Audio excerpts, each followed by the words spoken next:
The pressure is building on President Trump in the wake of Wednesday's assault on the U.S. Capitol, especially after a Capitol Hill police officer died of his injuries overnight. Law enforcement officials said Officer Brian Sicknick was hit in the head with a fire extinguisher. He was the fifth death overall linked to the mob attack by Trump supporters.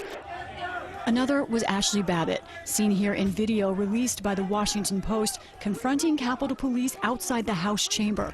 Moments later, an officer beyond the doors fired shots, fatally wounding Babbitt. Today, it fed growing demands largely by Democrats to impeach Mr. Trump again in his last 2 weeks in office for inciting the violence.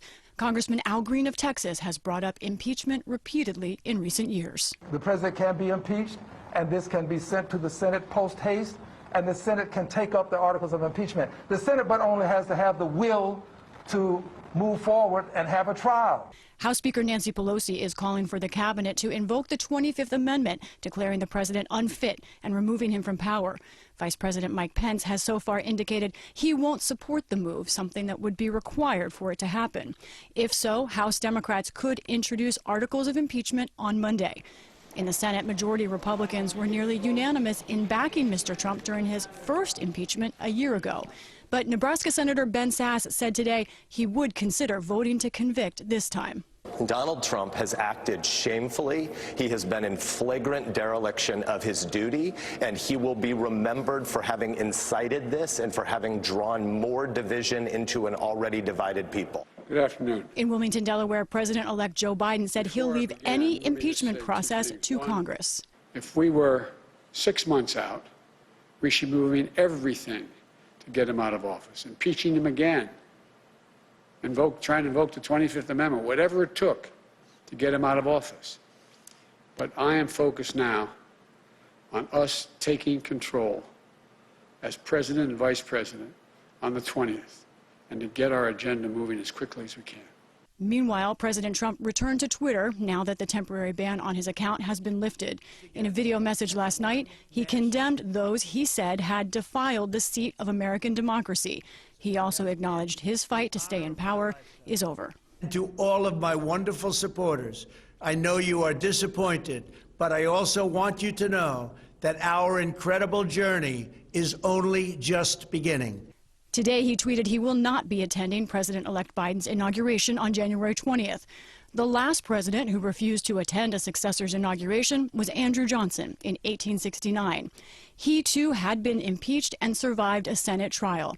In a separate tweet, Mr. Trump also declared his supporters will have, quote, a giant voice long into the future. And he said they will not be disrespected or treated unfairly in any way, shape, or form. But Speaker Pelosi warned that the president himself remains a danger in the here and now. She put out word that she had called the chairman of the Joint Chiefs of Staff, General Mark Milley, about preventing the president from using nuclear weapons or launching other attacks. She reportedly told House Democrats later that Milley gave her assurances.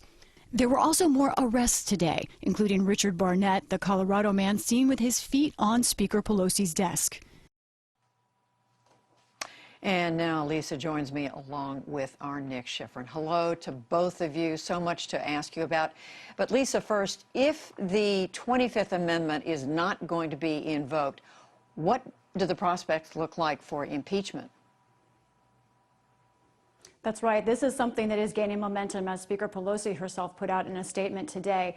It looks like this, Judy. They are preparing possible articles of impeachment. There are different versions of this being drafted and working groups talking about it at the U.S. Capitol. One of the charges could be incitement to insurrection. The schedule for that could be that those articles could be introduced as soon as Monday. If that happens, then the earliest a House vote could happen would be Wednesday. So we need to watch that very carefully. At the same time, we have some interesting developments on the Senate side. Alaska Senator Lisa Murkowski, the Republican, has said is calling for the president to resign.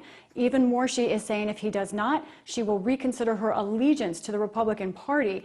That is something that could change the balance of power in the Senate if she does it. It is a very strong threat. One more thing, the concept of could the president be impeached after leaving office? I'm told by some who are working on this issue at the Capitol, there is precedent for this. The Secretary of War under President Grant was impeached after leaving office, was not convicted for a variety of reasons, but was impeached. There is precedent, and it's something they're talking about. Wow. Well, Lisa, on a somewhat different subject, you were back at the Capitol today. Tell us what the security there is like right now, and what more are you learning about what went wrong with security on Wednesday? Judy, I want to show you some photos I took today at the U.S. Capitol. It is a different building, a different Capitol Hill. There is that 7-foot fence. Those are the National Guard members you see there. That fence is lining all of Constitution Avenue. And you can see the broken glass is still there at the Capitol. That's the front door that I witnessed being crashed into. But I want to also show a sign of hope. These are workers putting up the drapery for inauguration. We don't know the security details of that yet, but that's something that's happening. The pomp and circumstance is going up. What went wrong? Talking to officers who I know well just say simply there were not enough people. And I want to say something else about Officer Sicknick, who was murdered by the rioters. I can tell you from talking to police officers who knew him, he worked both outside and inside the Capitol, was well known. They tell me not a single person disliked him. He was very popular. He had a girlfriend, and I don't know anything else about his family. So our condolences, of course, to them. Such a tragedy. Such a tragedy. So, Nick, we heard in Lisa's reporting that Speaker Pelosi did call the chairman of the Joint Chiefs of Staff today. Tell us what that was all about. Yeah, the Speaker applied the political concerns that she's been voicing about the president and applied them to national security. And she told her caucus that she called Chairman Milley because, quote, I have serious concerns that he, President Trump, may initiate hostilities one way or another. He's so unstable. Whether we're talking about military hostilities or accessing the launch codes and ordering a nuclear strike, I was assured there are safeguards in place. Now, I asked the Joint Staff for a response to that, and Colonel Dave Butler, a spokesman for Chairman Milley, would only say, quote, Speaker Pelosi initiated a call with the chairman. He answered her questions regarding the process of nuclear command authority.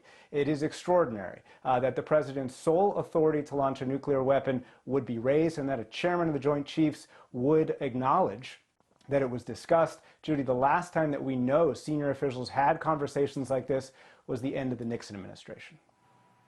It is extraordinary. So, Nick, are there safeguards in place that would prevent President Trump from ordering a nuclear strike? I mean, are Speaker Pelosi's concerns warranted?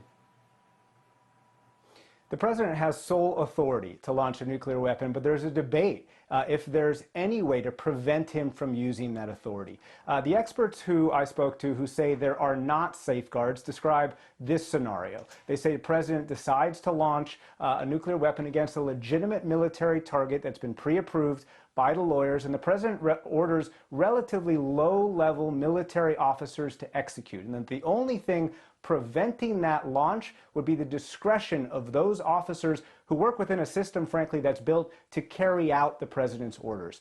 Other experts I talked to say that scenario is nearly impossible. They say senior military, senior administration officials would be informed long before any launch, and that current senior officials would not authorize to some kind of sudden attack initiated by the president, would find a way to argue that that kind of attack was illegal. And senior national security officials who work for President Trump tell me that President Trump does not want nuclear war or any kind of war, but the experts I speak to do acknowledge that the control of nuclear weapons is designed for the scenario where the president responds to attack, Judy. It is not designed to deal with a president who suddenly wants to launch.